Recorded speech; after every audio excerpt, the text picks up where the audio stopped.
தட்டை, சீடை, முறுக்கு, ரிப்பன் பக்கோடா, அதிரசம், என்ன வேணாலும் செய்யுங்க. ஒரே ஒரு 5 லிட்டர் இதய மந்த்ரா கடல் எண்ணெய் பேக் ஒரு மாசம் முழுசுக்கும் அத்தனை சமையல் முடிச்சு விடலாம். இதய மந்த்ரா.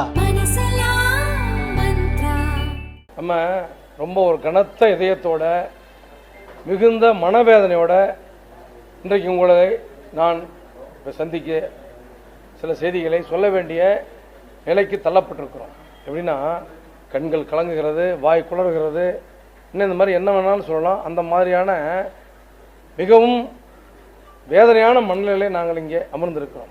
இந்தியா முழுக்க இருந்த தலைவர்கள்லாம் எங்கள் மருத்துவர் ஐயா அவர்களை பற்றி சொல்லாத வார்த்தைகளை, சொல்ல தயங்கிய வார்த்தைகளை இன்றைக்கு எங்களுடைய சின்னையா அண்ணன் அன்புமணி அவர்கள் சொல்லியிருப்பது, எங்கள் நேற்று ஒரு கூட்டத்தில் பேசியிருப்பது எங்களுக்கெல்லாம் உச்சகட்ட மனவேதனை. அப்படின்னா சொல்லியிருக்கார். நேற்று நடந்த கூட்டத்தில் எங்களுடைய அண்ணன் அன்புமணி ராமதாஸ் அவர்கள் சொல்றார், மருத்துவர் ஐயா அவர்கள் ஐயாவாக இல்லை, குழந்தை போல மாறிவிட்டார். தீய சக்திகள், 3 தீய சக்திகள் மருத்துவர் ஐயா அவர்களை ஆட்டி வைக்கிறார்கள். பொறுப்பாளர்களாக கொலைகாரன், கொள்ளைக்காரன், ரோட்டில் இழந்த பழம் விற்கிறவன் எல்லாத்தையும் கொண்டுட்டு வந்து நியமனம் செய்கிறார்கள். அனைத்து அதிகாரமும் எனக்கே. அண்ணன் செல்வ பெருந்தகை, திருமாவளவன் உள்ளிட்ட நம்ம எதிர்க்கிறவங்கலாம் ஐயா அவர்கள் மீது என்ன அக்கறை, இப்படி இது உள்பட இன்னும் பல்வேறு குற்றச்சாட்டுகளை சொல்லியிருக்கிறார்கள். ஐயாவாக இல்லை, அவர் குழந்தையா மாறிட்டாரு அப்படின்னு சொல்றாருல்ல. என்ன சொன்னாரு? நான் கேட்கிறேன், அந்த குழந்தை தான் உங்களை 3 வருஷத்துக்கு முன்னாடி தலைவராக நியமிச்சது. அப்ப 3 ஆண்டுகளுக்கு முன்பு தலைவராக உங்களை ஐயா மருத்துவர் ஐயா அவர்கள் நியமிக்கும் பொழுதும் அவர் குழந்தை தானே? நான் கேட்கிறேன், அவர் குழந்தை தானே? குழந்தையின் அறிவிப்பு எப்படி சொல்லும்? அளவு கடந்த அன்பு வைத்திருக்கிற உங்கள் மீது அன்பு வைத்திருக்கிற மருத்துவர் ஐயா அவர்களை நீங்கள் மனங்கோணாம நடத்த வேண்டும் என்பது தமிழ்நாட்டில் இருக்கிற அனைத்து மக்களுடைய எண்ணம், வேண்டுகோள். நீங்க சொல்றீங்க பாட்டாளி மக்கள் கட்சி என்னுடைய கட்டுப்பாட்டில் தான் இருக்குதுன்னு சொல்றீங்க. நான் ஏத்துக்கிறேன். இன்னைக்கு 108 மாவட்டங்கள், 108 மாவட்டங்கள்ல எல்லா மாவட்டத்தினுடைய செயலாளர் தலைவரும் நீங்க தான் போட்டீங்க. மாவட்ட செயலாளர் தலைவருக்கு நீங்களே போன் போட்டு எல்லாத்தையும் உங்கள்கிட்ட போன்ல பேசுறதுக்கு அப்பாயின்மெண்ட் வாங்கணும். அது எல்லாத்துக்குமே தெரியும். நீ அண்ணா என்ன சொல்றீங்க, எல்லாத்துக்கும் போன் போட்டு போகாதீங்கன்னு சொல்லிவிட்டீங்க. யாருமே வரல. நீங்க போட்ட பொறுப்பாளர் உங்களோடு இருக்கிறார்கள், அது எந்த மாற்றமும் இல்லை. நீங்க போட்ட பொறுப்பாளர் உங்களோட தான் இருக்கிறாங்க. ஆனா ஓட்டு போடுற வன்னிய மக்களும், பிற்படுத்தப்பட்ட மக்களும், சிறுபான்மை மக்களும் ஐயா பேட்டு தான் இருக்கிறாங்க. இதை அருள் சொல்லிங்க. உளவுத்துறை ரிப்போர்ட், மத்திய மாநில உளவுத்துறை என்ன சொல்லுதுன்னா, மருத்துவர் ஐயா அவர்கள் பின்னால்தான் வாக்காளர்கள் இருக்கிறார்கள். வாக்காளர்கள் இல்லாம நிர்வாகிகள் மட்டும் வச்சு என்ன பண்ண முடியும்?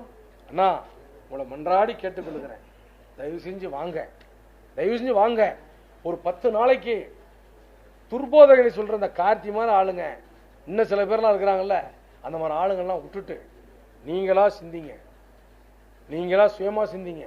நீங்களும் நம்ம அந்நியாரம் உட்கார்ந்து சிந்திச்சு பேசி தைலாபுரம் தோட்டத்தில் வாங்க, ஐயாவை பாருங்க. ஐயா, நீங்க என்ன சொல்றீங்களோ நான் கேட்கறேன்னு சொல்லுங்க. இந்த கட்சி நீங்க தான், நீங்க தான் கட்சி, அன்புமணி தான் கட்சி, எந்த மாற்றமும் இல்லை. ஆனா மருத்துவர் ஐயா அவர்கள் தான் இவர் தலைவர்னு சொல்ல வேண்டும். அந்த நாள்ல வரைக்கும் நீங்க பொறுத்துருங்க.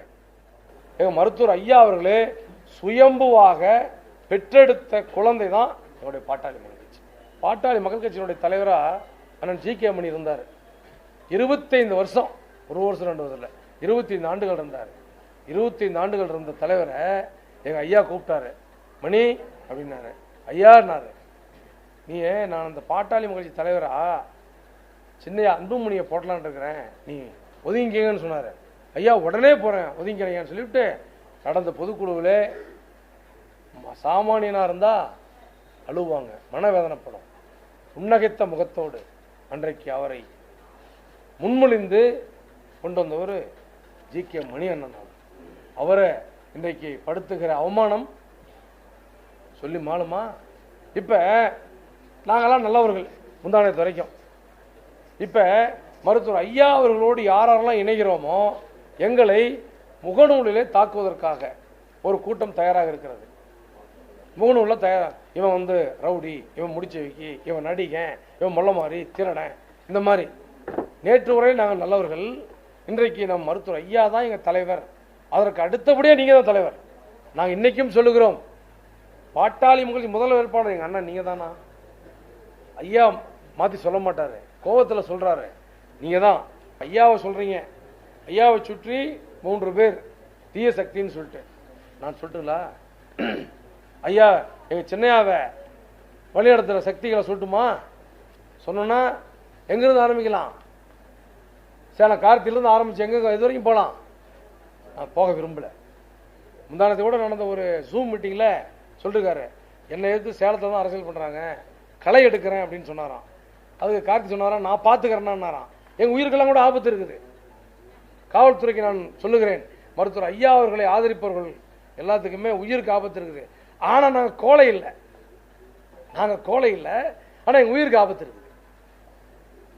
களை எடுக்கிறேன்னு சொன்னாங்களாம். இதனால இப்படியெல்லாம் போயிட்டு அந்த பின்னாடி 2 பேரும் ஒன்றும் சேர முடியாது. தயவு செஞ்சு உங்கள் காலத்தை விட்டு கேட்டுக்கிறேன், 2 பேரும் இணைஞ்சு ஐயா சொல்கிறபடி கேட்டு நடந்துங்க.